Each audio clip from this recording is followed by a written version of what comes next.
The next part, this is for fractions of a second, still on lesson 78. But really quick, whenever you are timing something and you've got a stopwatch and you've got your seconds, so then you could have minutes. So then behind that, behind the colon, you've got these little numbers that move really, really fast. Those are what we refer to as fractions of a second. And when it's written, we use our decimals to help. So just as kind of a review, if you have something that is timed at 14 seconds, and something that is timed at 15 seconds, you know that the 14 seconds happens faster. But if we were to time something at 55 seconds, so look at our timeline here, this is going to help us kind of think about this a little bit. This first dot is 55 seconds and 6/10, and the second dot is 55 seconds and 7/10.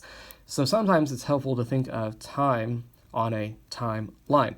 So I know that this event that happens at 55 and 6/10 of a second is faster than 55 and 7/10 of a second.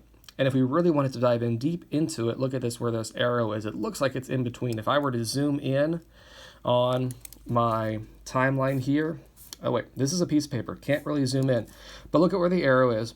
You can see it's in between these two dots, and so that's where the hundredths place value comes into play. And so we would say 55 and 65 hundredths of a second, and so we would use these decimal numbers to help us compare fractions of a second.